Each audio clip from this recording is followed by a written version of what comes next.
नमस्कार, आदाब। दुनिया अपडेट में आपका स्वागत है। आइए आपको दिखाते हैं क्या क्या घटा दुनिया में इस हफ्ते, लेकिन सबसे पहले एक नजर डालते हैं सुर्खियों पर। रोबोट को लेकर हो रहे हैं नए प्रयोग। एयरपोर्ट पर सहायता से लेकर रेस्क्यू मिशन तक आ रहा है काम।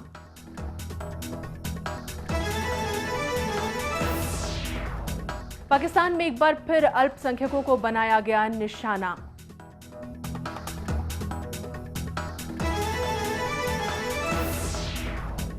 और अमेरिका में चुनावों का गिरता स्तर।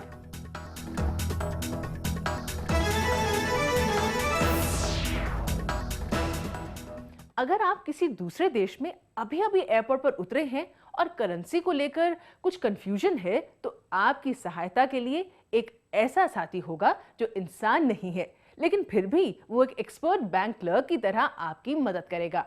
यही नहीं, बल्कि अब ऐसा रोबोट कॉकरोच डेवलप किया जा रहा है जो किसी प्राकृतिक आपदा के वक्त मलबे में जिंदा और दबे हुए लोगों तक पहुंचने की कोशिश करेगा और उनकी जान बचाएगा।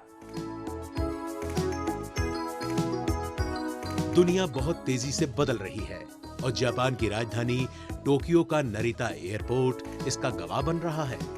जी हां, नरिता एयरपोर्ट पर बैंक ऑफ टोक्यो के सामने खड़ा ये है रोबोट नाव अपने हाव भाव से यात्रियों से मिलने जुलने की कोशिश कर रहा है ताकि वो उनकी सहायता कर सके।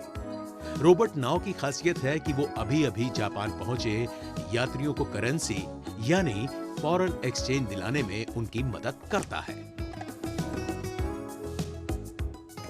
यहाँ दुनिया भर से पर्यटक आते हैं। यहाँ हमारा फॉरेन एक्सचेंज का ऑफिस भी है। ये रोबोट वहाँ लोगों की मदद करता है। ये बताता है कि आज के दिन डॉलर या यूरो का क्या रेट है।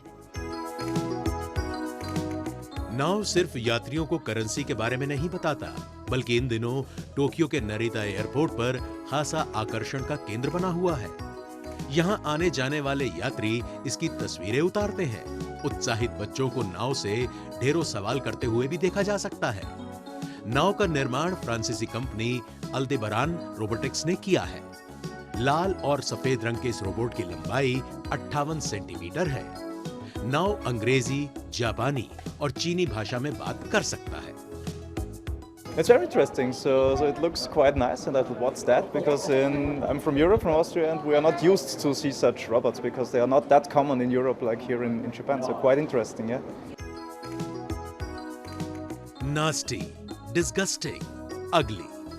अक्सर कॉकरोच को देखकर हर किसी की जबान से यही निकलता है, लेकिन हम आपको यकीन दिलाते हैं कि अगले कुछ सेकंड में कॉकरोचों को देखकर आपकी ये सोच बदलने वाली है।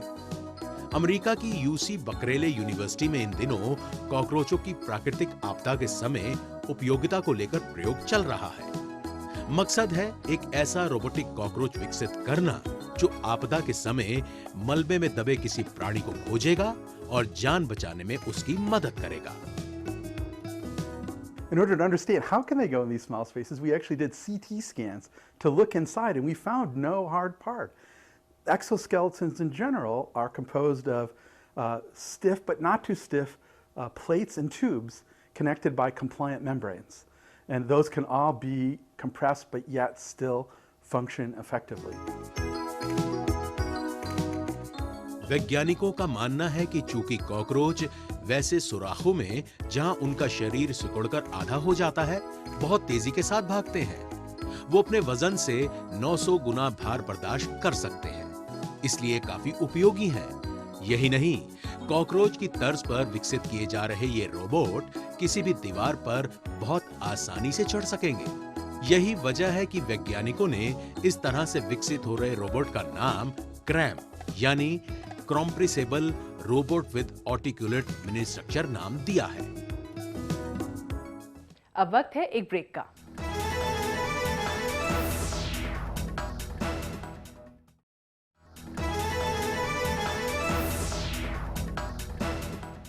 बीते दिनों पाकिस्तान में एक बार फिर ऐसा आतंकी हमला हुआ जिससे साबित हो गया कि आतंकवादी हमलों की मार झेल रहे पाकिस्तान के लोगों को इनसे जल्द राहत नहीं मिलने वाली।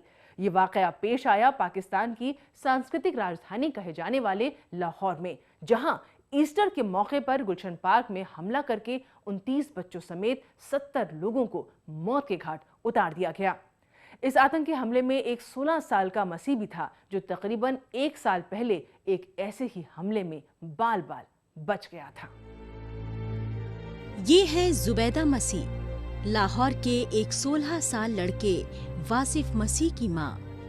वही वासिफ जो तकरीबन 1 साल पहले लाहौर के ही एक चर्च पर पिछले ईस्टर पर हुए आतंकवादी हमले में बाल बाल बच गया था। लेकिन इस बार उसकी किस्मत उतनी अच्छी नहीं थी, या फिर शायद उसकी मौत आतंकियों के ही हाथों लिखी थी। वासिफ उन 70 लोगों में से एक था जो 27 मार्च के दिन लाहौर के गुलशन पार्क में ईस्टर के मौके पर हुए फिदाइन आतंकी के हमले में मारे गए।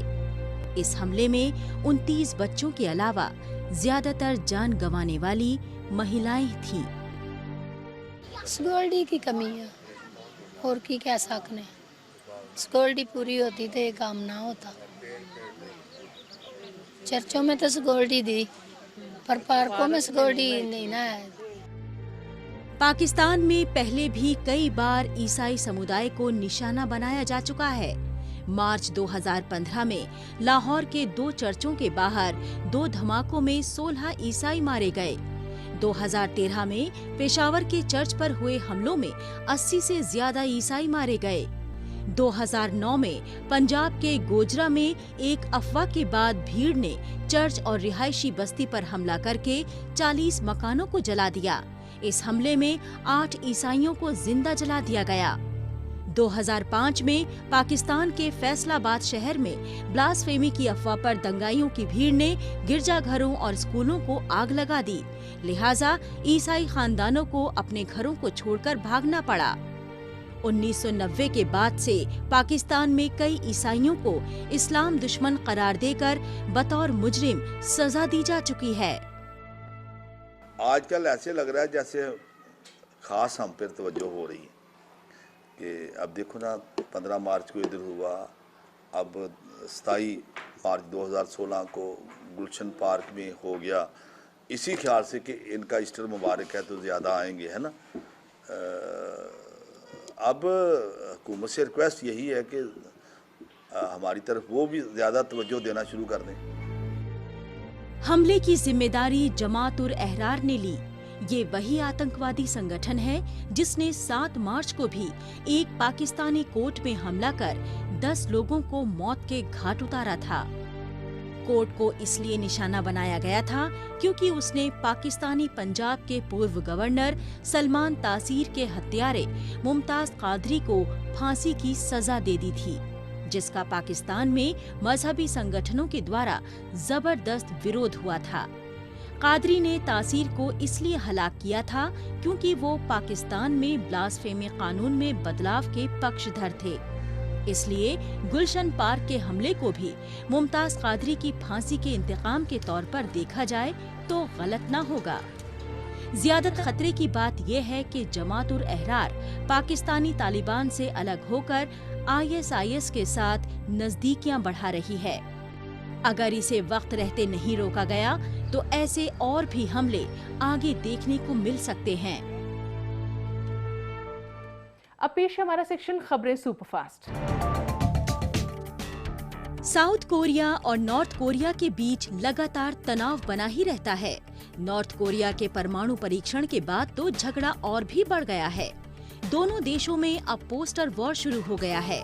साउथ कोरिया के एक्टिविस्ट्स ने कुछ दिनों पहले पोस्टर के साथ 50,000 पर्चों से भरे 3 बड़े बलून उड़ाए। ये पोस्टर पाजू से उड़ाए गए जो नॉर्थ कोरियाई सीमा से लगा हुआ है। इन पर्चों पर किम जोंग उन की फोटो लगी थी। कुछ दिन पहले नॉर्थ कोरिया ने बलून में यूज्ड टॉयलेट पेपर, टिश्यू और सिगरेट भरकर साउथ कोरिया को भेजे थे। गौरतलब है कि नॉर्थ कोरिया ने कुछ दिनों पहले अमेरिका को एटमी अटैक की धमकी दी है। जापान तेजी से बुलेट ट्रेन का विस्तार कर रहा है।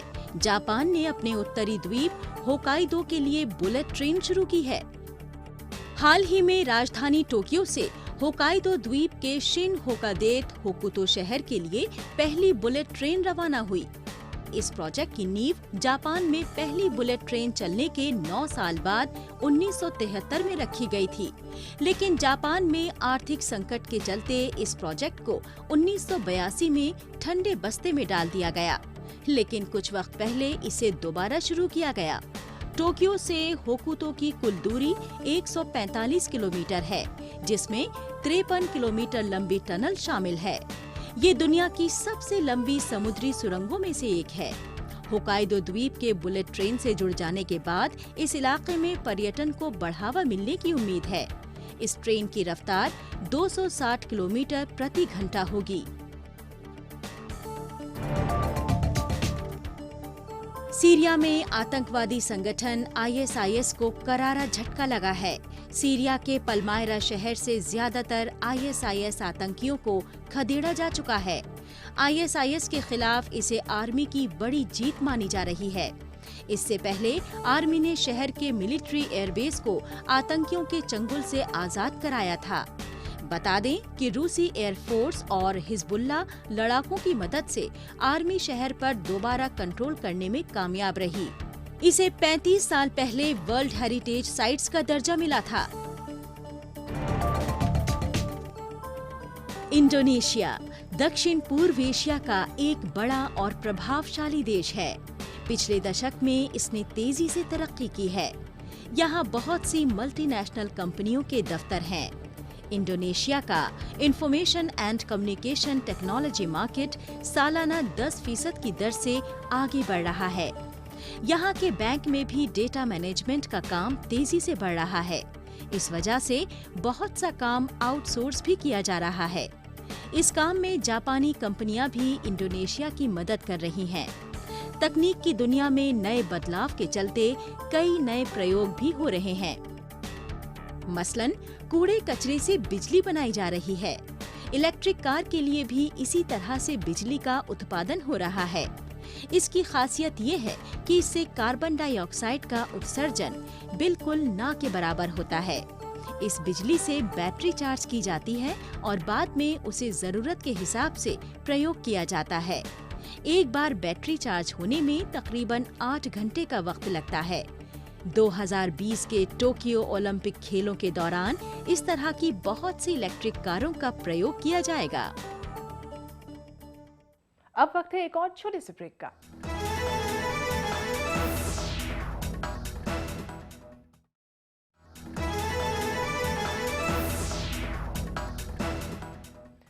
अमेरिका में राष्ट्रपति पद के लिए चुनावी दौड़ जैसे जैसे तेज हो रही है, यह राजनीति का स्तर उतना ही गिरता जा रहा है। राष्ट्रपति पद के लिए अपनी पार्टी की दावेदारी हासिल करने के लिए नेताओं ने अब दूसरे उम्मीदवारों के परिवार को निशाना बनाना शुरू कर दिया है।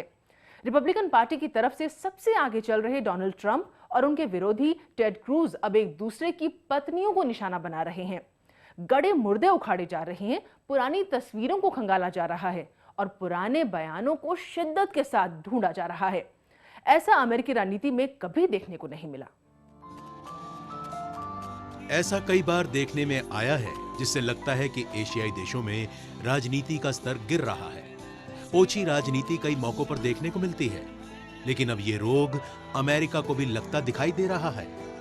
एक दूसरे पर कीचड़ उछालने के फेर में अमेरिकी नेता अपने विरोधी उम्मीदवारों के परिवार वालों को इस मामले में घसीट रहे हैं। इस विवाद की शुरुआत तब हुई जब टेड क्रूज का प्रचार करने वाली राजनीतिक मामलों की समिति ने डोनाल्ड ट्रंप की पत्नी मेलानिया की न्यूड फोटो के साथ एक विज्ञापन दिया, जिसके बाद ट्रंप भड़क गए और उन्होंने कहा कि वो क्रूज की पत्नी का भेद खोल देंगे।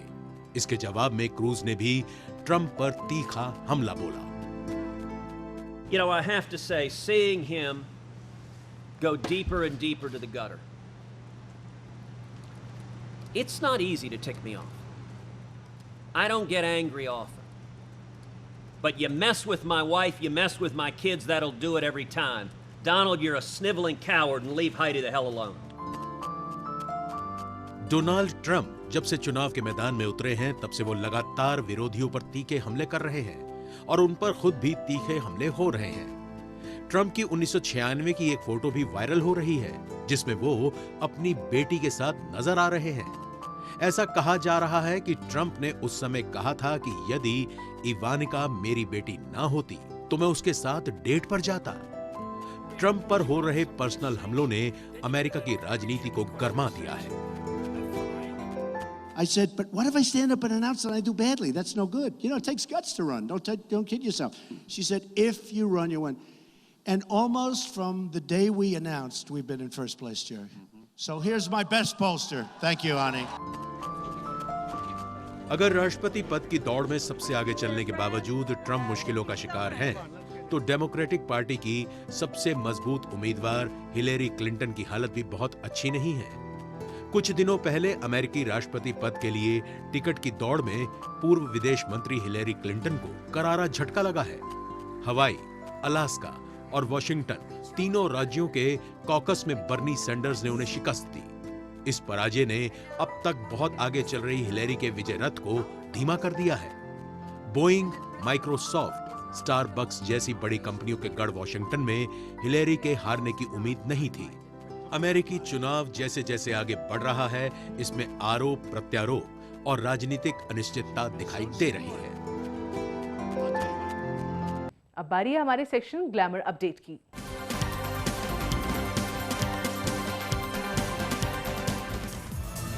हाल ही में अमेरिकन सिंगर, राइटर, म्यूजिशियन और एक्ट्रेस लेडी गागा ने अपना जन्मदिन धूमधाम से मनाया। गागा का जन्म 28 मार्च 1986 को हुआ था। ये उनका असली नाम नहीं है। उनका जन्म का नाम स्टेफनी जोअन्ने एंजेलिना जर्मोंता है, लेकिन अधिकतर लोग उन्हें लेडी गागा के नाम से ही जानते हैं।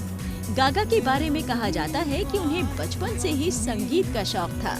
केवल 4 साल की उम्र में वो पियानो बजाने लगी थी। इसके बाद उन्होंने डांस सीखा और 17 साल की होते होते वो गाने लिखने लगी। कभी अपने फोटो शूट को लेकर तो कभी अपने शोज को लेकर सुर्खियां बटोरने वाली किम कार्दाशियन पब्लिसिटी का दूसरा नाम है। जहां भी किम जाती हैं, कैमरे उनके पीछे होते हैं। लेकिन दुनिया भर में कुछ ऐसे होटल्स, क्लब्स और पैलेसेस हैं जहां किम और उनकी फैमिली मेंबर्स का जाना बैन है।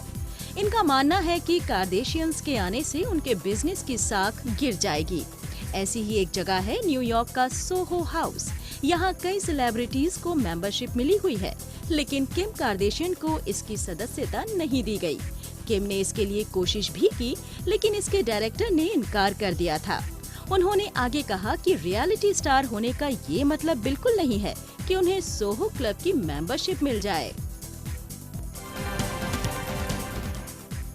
दोस्त की वाइफ के साथ सेक्स टेप में फंसे एक्स रेसलर हल्क होगन ने पहली बार इस घटना पर अफसोस जताया है। उन्होंने कहा कि हीदर क्लेम के साथ रिश्ते बनाना उनकी जिंदगी की सबसे बड़ी भूल थी। आपको बता दें कि होगन के कंट्रोवर्शियल टेप को ऑनलाइन करने पर कोर्ट ने न सिर्फ विरोधी पार्टी को फटकारा, बल्कि होगन को $140 मिलियन का मुआवजा अदा करने को भी कहा है। गौरतलब है कि अप्रैल 2012 में एक वेबसाइट ने हल्क होगन और उनके दोस्त की वाइफ हीदर क्लेम के निजी पलों को ऑनलाइन कर दिया था। वेबसाइट ने तर्क दिया कि हल्क पब्लिक फिगर हैं और उनका टेप पोस्ट करने का निर्णय यूएस लॉ के फर्स्ट अमेंडमेंट के दायरे में आता है, जबकि जाने माने रेसलर हल्क होगन की दलील थी कि इस वीडियो के कारण उन्हें शर्मिंदगी झेलनी पड़ी और ये उनकी प्राइवेसी में दखल का मामला है। सिनेमा का जादू उन देशों में भी फैल रहा है जहां बेहद कम फिल्में बनती हैं। अफ्रीकी देश केन्या में फिल्म उद्योग ज्यादा पनप नहीं सका है, लेकिन अब यहाँ भी लोग फिल्म और सीरियल निर्माण के लिए आगे आ रहे हैं। खास बात ये है कि बहुत सी महिलाएं भी इस काम में आगे आ रही हैं। डोरोथी गेटुबा ऐसी ही केन्याई नागरिक हैं। वो कनाडा में अच्छी खासी नौकरी छोड़कर वापस केन्या लौट आई हैं। यहाँ आकर उन्होंने एक प्रोडक्शन कंपनी खोली और फिल्म निर्माण में अपना करियर बनाने का फैसला किया। डोरोथी से प्रेरणा लेकर केन्या की बहुत सी महिला कलाकार फिल्म इंडस्ट्री से जुड़ रही हैं। तो ये था दुनिया अपडेट। अगले हफ्ते फिर हाजिर होंगे और खबरों के साथ। तब तक के लिए दीजिए इजाजत। नमस्कार, खुदा हाफिज।